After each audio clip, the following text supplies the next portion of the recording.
बोले हैं विश्वामित्र राम, ये राक्षसी ताड़का है जो हमें यज्ञ नहीं करने देती है।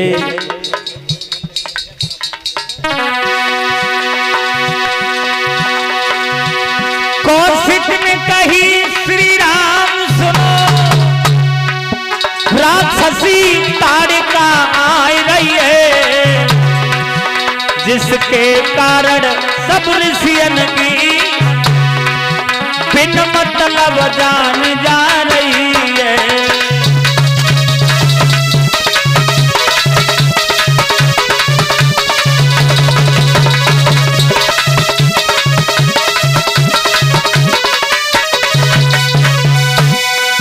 विश्वामित्र कहने लगे राम, ये राक्षसी ताड़का है जो हमें यज्ञ नहीं करने देती है। और देखो देखो ये और बड़ी धनवा धारण असुरारी करो, हे संतर सिन के रखवाले, इस पापिन का उद्धार करो।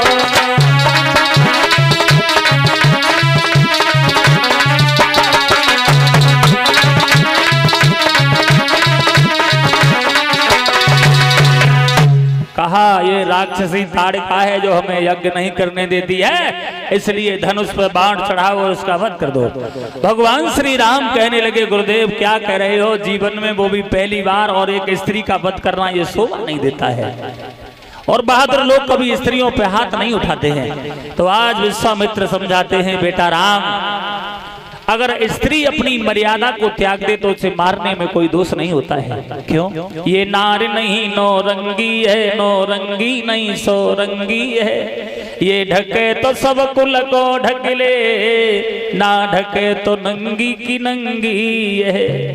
कहा अगर स्त्री अपनी मर्यादा को त्याग दे तो उसे मारने में कोई दोष नहीं होता है। तो आज विश्वामित्र के कहने से प्रभु श्री राम ने उस पहाड़ जैसी राक्षसी ताड़का का वध एक ही बाण से कर दिया है। और जब एक ही बाण से उस राक्षसी का वध किया है और आगे बढ़े हैं प्रभु श्री राम, तो क्या देखा है, सामने से एक मारीच नाम का दैत्य आ रहा था। भगवान ने सोचा है इसे तो नहीं मारेंगे क्योंकि इससे तो आगे भी काम लेना है, तो उस मारीच को आजमगढ़ से 100 योजन दूरी पे लंका में फेंक दिया है। 1 योजन होता है 4 कोस का, यानी 400 कोस दूरी पर लंका में फेंक दिया है। और आगे बढ़े हैं प्रभु श्री राम, वहां पहुंचे हैं जहां ऋषि विश्वामित्र का आश्रम है। अब विश्वामित्र तो यज्ञ का काम शुरू करते हैं। अब हुआ ये कि अब सुहा सुहा की धुन सुनकर और राक्षस सभी उमड़ आए, त्यों ही श्री राम ने बाणों से सब पे अमपुर को पहुंचाए।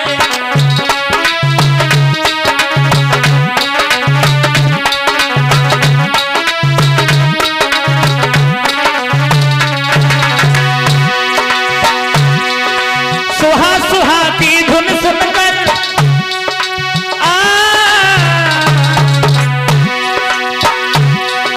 सुहा सुहा की धुन सुनकर आज राक्षस सभी उमड़ आए, त्यों ही श्री राम ने बाणों से वो सब यमपुर को पहुंचाए।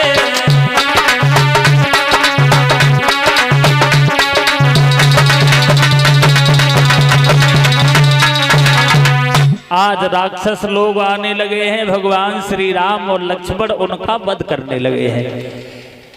इधर तो भगवान श्री राम और लक्ष्मण उन राक्षसों का वध कर रहे हैं। विश्वामित्र का यज्ञ चल रहा है। ऋषि विश्वामित्र का यज्ञ चला था 6 दिन। इधर तो यज्ञ का काम हो रहा है। आइए इधर देखते हैं जहां महाराज जनक रहते हैं, जनकपुरी में। जनक के पिता का नाम था हरत रोमा। जनक की 3 माताएं थी, सैवामा, सदा और सर्वदा। जनक के घर में इनकी पत्नी है जिनका नाम है सुनैना। जनक के घर में एक लड़का भी था जिसका नाम था लक्ष्मी निधि। जनक के घर में एक लड़की भी थी जिसका नाम था सीता। ये सीता जमीन से पैदा थी सज्जनों। देखिए माताओं, महाराज जनक के यहाँ महात्मा दधीच की रीढ़ की हड्डी का बना हुआ धनुष रखा हुआ था। ये दधीच कौन थे? ये दधीच अनुसुईया की छोटी बहन नंदिनी के लड़का थे। ये अनुसुईया कौन थी? ये अनुसुईया वही थी जो कर्दम ऋषि की पुत्री थी और अत्रि मुनि की नारी थी, जो एक बार तीनों देवता इनके यहाँ परीक्षा लेने के लिए आए थे, तो अनुसुईया ने तीनों देवताओं को जरा जरा सा बालक बना लिया था। उन्हीं की छोटी बहन थी नंदिनी। नंदिनी के लड़का थे महात्मा दधीच। दधीच की रीढ़ की हड्डी का बना हुआ धनुष रखा हुआ था। वो धनुष क्यों बना? देखिए, इन राक्षसों में और देवताओं में कभी बनी नहीं। एक बार जब युद्ध हो गया तो राक्षस लोग जीतने लगे, देवता हारने लगे। सभी देवता भगवान विष्णु के पास पहुंचे हैं, कहा है भगवान ये राक्षस हमें जीने नहीं देंगे।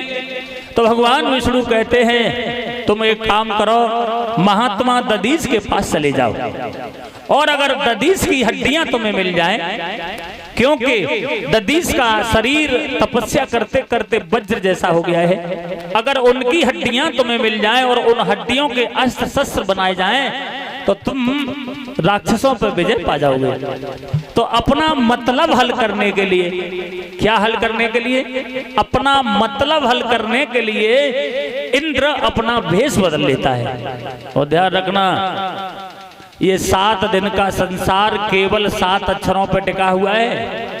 वो 7 अक्षर कौन से हैं? अपना मतलब। गिल्लो, अपना मतलब। जब तक अपना मतलब रहता है इंसान इंसान की सेवा करता है, इंसान इंसान के पीछे घूमता है, और जब मतलब निकल जाता है तो कोई मुड़ के भी नहीं देखता है। कोई भी हो, कभी तो यहाँ तक कह रहा है।